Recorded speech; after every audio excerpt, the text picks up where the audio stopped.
We found an area of land that had been burnt and decided to use that as the culvert of Mordor, where some of the early sequences of the third film was shot. So we'd put our wall across here, culvert spilling out, and the Hobbit's pretty much where Brett is. It was just this scene of desolation, all the beautiful sort of tree trunks all there with their limbs all sticking out all black, and the ground around sort of grey and black. A battlefield. It's like the World War I Passchendaele type battlefield. So we sort of walked down in amongst it, and on the ground was a sort of layer of probably 2 or 3 inches of ash and burnt sort of foliage. It had burnt not by human activity, it had just burnt on its own. So we're very lucky to have found that, because it would have been a very difficult place to have staged. You certainly got the feeling that it was the destruction of Mordor, that sort of destruction of life.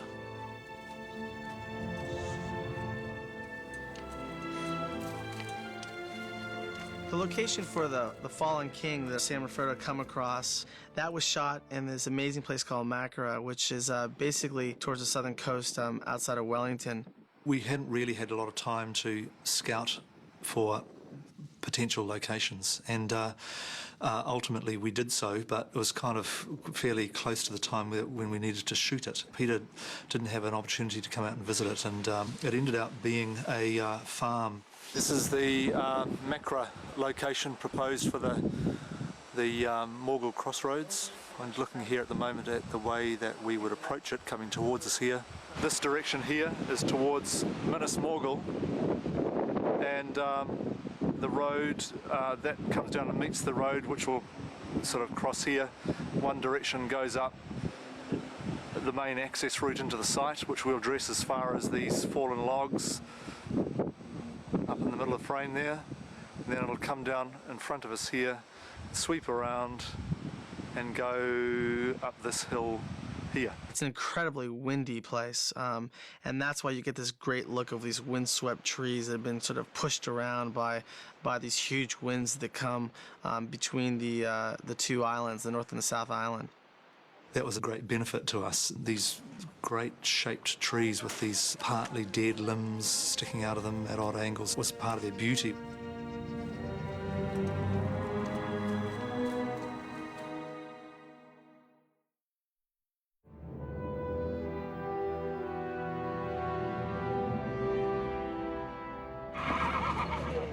The Dunharrow encampment itself was shot in this beautiful location on the opposite side from Queenstown on Lake Wakatipu.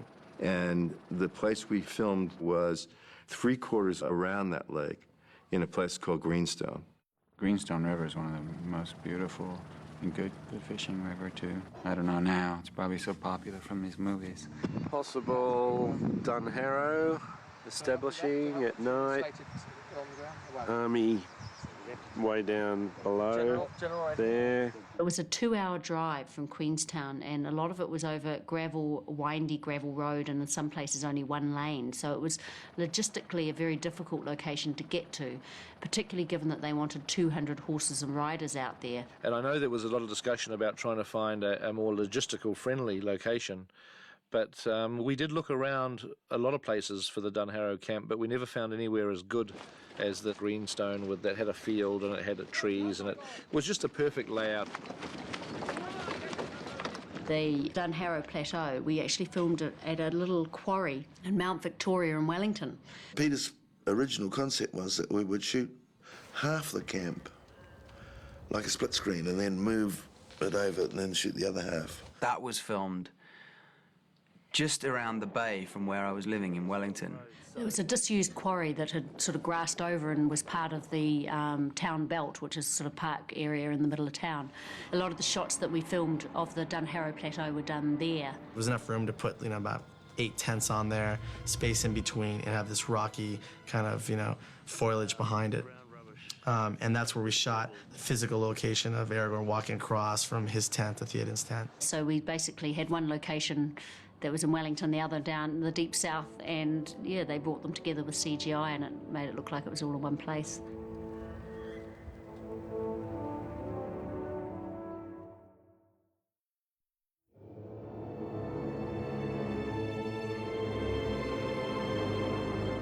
When we came to Lord of the Rings, we were thinking about where we could shoot the approach to the Paths of the Dead through the Drimmerberg mountain range. Actually, that's bad in here, really. It's not too bad. It's a possibility we should think about for the Dimholt Road.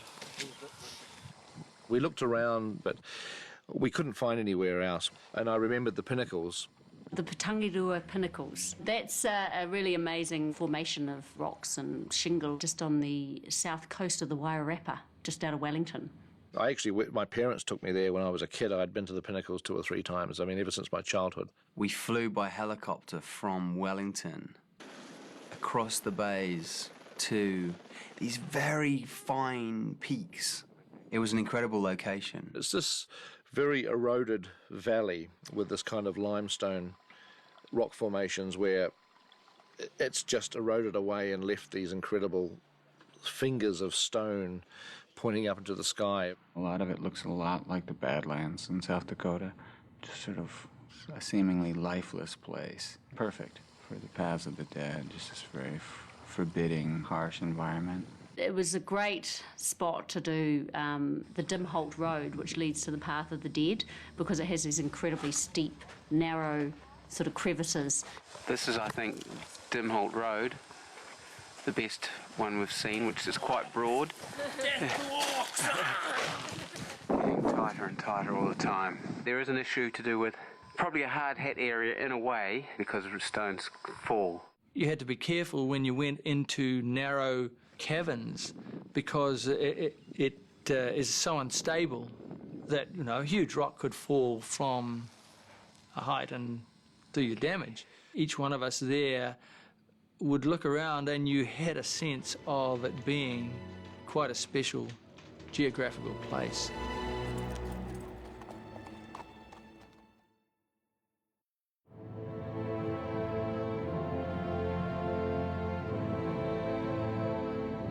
Pelennor Fields is a major sequence in the film.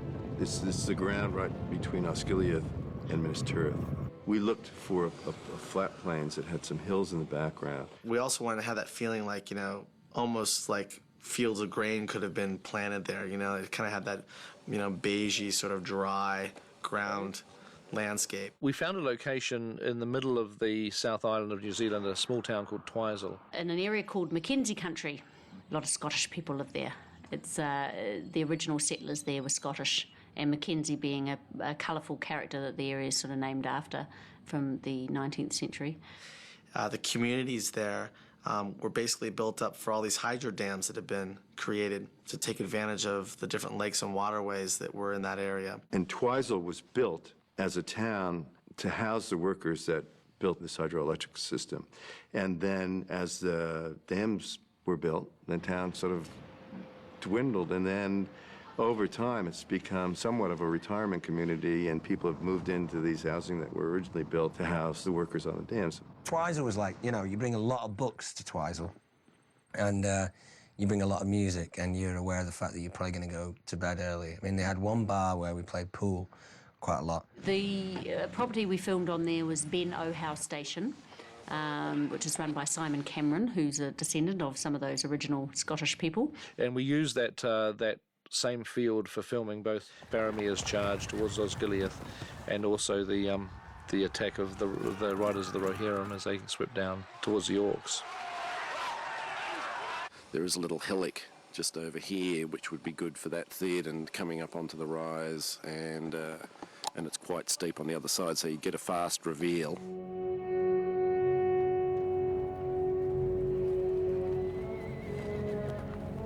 It's a very bleak, in the middle of nowhere, snow-capped mountains completely surrounding it. Stunningly beautiful. It's rolling tussock land. Twizel's a gorgeous place. It's absolutely stunning. And on my few minutes off that I had down there, I'd drive around the area and just have a bit of a peekaboo, and pretty impressive. It's a remarkable spot because you've got this beautiful plateau to be able to do these really grand shots. And in the distance are these amazing mountains. You've got Mount Cook off in the distance, Mount Aspiring, the whole Southern Alps range. It was a beautiful place to shoot. It didn't just, fit the storytelling well. It was also great just to kind of be there as a visitor.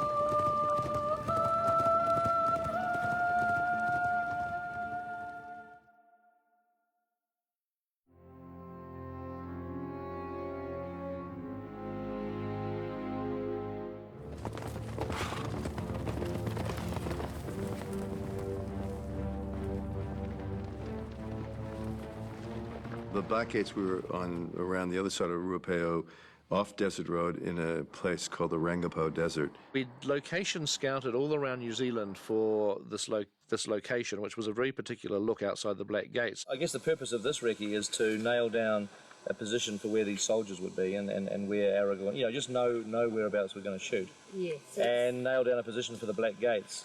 It's this area that is unlike any other part of New Zealand, really. It looks like New Mexico or something. It was flat and it was, it was kind of like a desert, and it was just a nice place to film it. There was nothing around 360.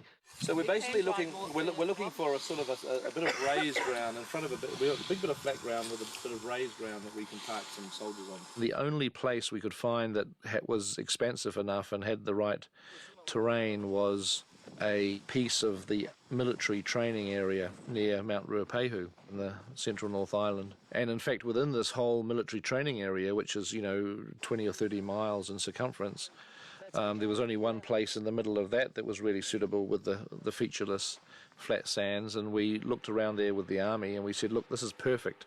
This is exactly where we need to shoot this scene. Great, we finally found it. You can't believe how hard it's been to find this location. We've searched all around the country and here it is. This is just amazing. And they looked at us kind of horrified and they said, well, this is our live firing zone. And we've basically been dropping bombs and firing artillery shells into this area for the last 30 years. Before they would let us use this as a location, they first sent out a party to clear any live rounds that hadn't gone off. The Rangipo Desert Firing Range location gave us these specific geographical things we needed. Plus, it was just big enough to be able to get huge numbers of people out there and never feel like you were sort of losing, any of the view, as well as just inspiring us because it was such a grand place to be in.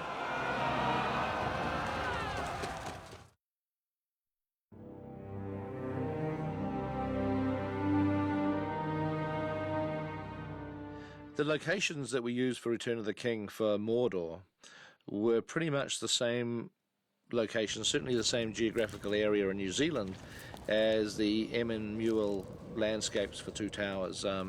It's a volcano called Ruapehu, and there's various areas around the volcano that we shot elements of Mordor. Mount Ruapehu is basically in the central plateau of the North Island. It was one of our main North Island locations. It's still an active volcano. In 1995, there was quite huge eruptions and areas had to be evacuated. We couldn't shoot the peaks because the peaks themselves were sacred to the local iwi, the Maori tribes that come from that area. That's why, in the end, when you see Mount Doom, it's sometimes, in terms of the frame, not far from where actually Mount Ruapehu would be standing, but instead we have our, created version of Mount Doom. Mount Ruapehu had that same size, it was just gigantic. Being at the foot of an active volcano, it still has a lot of geothermal activity that's happening there. Last night we were sitting in the lodge about 11:30 and felt the lodge shudder and some noise. Thought the generator had cracked itself and rushed outside and no problem, but we just smelt the sulphur in the air, and this morning we came out and it's all grey. So it did have a very minor, what we would call a belch. And I know that there was that whole thing when we were there of please don't let this happen again, because, if it was going to happen to any film, it was going to happen to us, but it would have been fabulous. We would have just shot it. We must be crazy working up here on a work party and things like that on a volcano.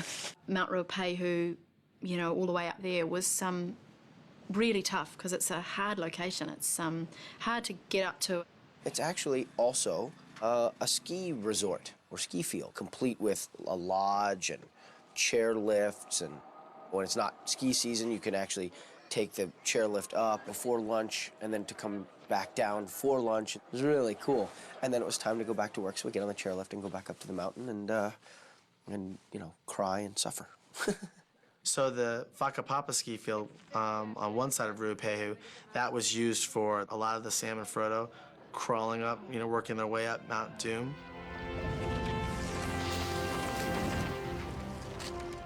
Then on the other side of the mountain, there's a place called Takino, another ski area, much more rugged, isolated, basic, less refined area, really high up on the mountain towards the cone of the volcano. There's this one ravine that during the eruption just got washed out by this molten lava that just came screaming down this ravine and carved out this huge ravine. And I thought, wow, that was a great shot. As Frodo and Sam coming up, and then Frodo starts stumbling along. I remember Sean was eating his blueberry pancakes, and I broke his heart by saying, come on, Sean, we got to go to work, and we got to go to work now. And we dashed off, and we got all 6 different setups we wanted.